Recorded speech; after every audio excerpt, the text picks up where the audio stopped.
Bonjour à tous, c'est Quentin de La Voix du Lion et bienvenue dans ce nouveau podcast. Aujourd'hui, je voudrais aborder la problématique des conséquences d'oser. En effet, on entend souvent les gens dire il faut oser faire les choses dans la vie, il faut oser bouger. Il y a même Yannick Noah qui a fait une chanson là-dessus. En effet, faut oser dire, faut oser faire, faut oser créer le mouvement parce que le mouvement c'est la vie. Oui, mais par rapport à ça, moi je vois deux manières d'aborder les choses. La première, c'est souvent on entend dire « ça ne se fait pas ». Donc, est-ce qu'on doit oser par rapport à quelque chose qui se fait pas ? Par exemple, je me balade dans la rue et je croise une demoiselle que je trouve fort charmante.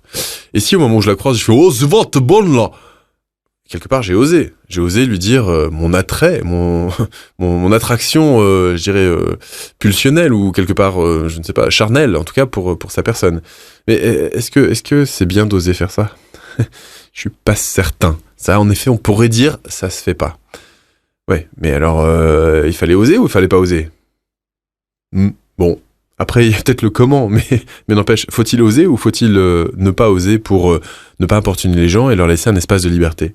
Je me pose vraiment la question. Et les gens qui disent il faut vivre, par exemple, il y a un artiste qui s'appelle Corneille qui a écrit une chanson qui s'appelle Vivre chaque jour comme le dernier. Je suis sûr que vous l'avez déjà entendu. Ça faisait un truc comme ça. Alors on vit chaque jour comme le dernier, pa-da-pa-pa, et vous feriez pareil si seulement vous saviez combien de fois la fin du monde nous a frôlés. Oh, alors on vit chaque jour comme le dernier, parce qu'on vient de loin. Voilà. Sa chanson, il l'a écrite suite au massacre dont il a été témoin de sa propre famille. Dans son pays d'origine, et pour dire en gros que la vie a vraiment une valeur qu'on ne soupçonne pas, et si on pouvait aborder chaque jour comme s'il avait la même saveur que le dernier jour de sa vie, eh bien peut-être qu'on profiterait plus de la vie, qu'on serait plus vivant. Donc en gros, il faut oser vivre, oser faire ce qu'on aime, oser avancer. Et si je résume bien son message, si je l'ai bien compris, mais peut-être que vous n'êtes pas d'accord avec cette interprétation, c'est que finalement on se met soi-même des barrières par rapport à tout ce qu'on crée dans sa tête comme blocage, comme environnement mentalement limitant, et que si on en revient à l'essence même de la vie, le mieux c'est d'oser et d'agir et de faire.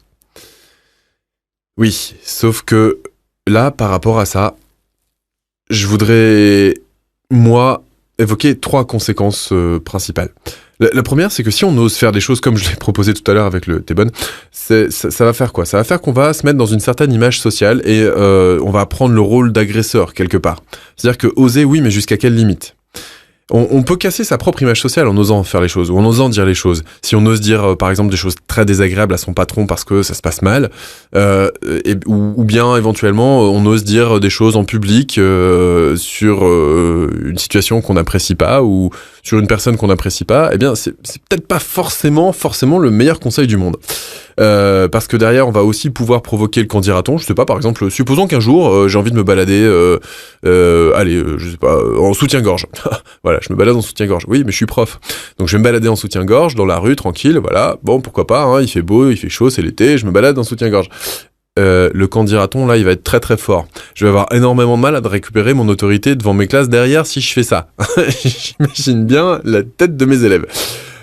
Donc voilà, derrière, il y a des conséquences à ce qu'on fait. Et les conséquences d'oser, c'est quoi ? Eh bien, c'est que derrière, on peut en effet détruire très rapidement tout ce qu'on a mis du temps à construire. Est-ce que ça vaut la peine d'oser vraiment à chaque fois ? Je suis pas certain. Je sais pas ce que vous en pensez. Moi, je crois que quand on ose faire des choses, eh bien, ça veut dire qu'on accepte l'idée de faire des erreurs. On accepte de faire des choix qu'on regrette par la suite, qui ont des conséquences même qu'on ne mesure pas. Mais finalement, est-ce qu'il vaut mieux avoir des remords ou des regrets ? Certains choisiront les remords, d'autres choisiront les regrets. Moi, je sais pas. Je crois que je fais confiance à mon instinct en ce qui concerne ces questions-là. Mais maintenant, je sais pas ce que vous en pensez, vous. Et écoute, ce serait pas mal de mettre des commentaires et puis qu'on en discute ensemble par la suite. Je vous remercie et je vous dis à demain pour un prochain podcast. Salut!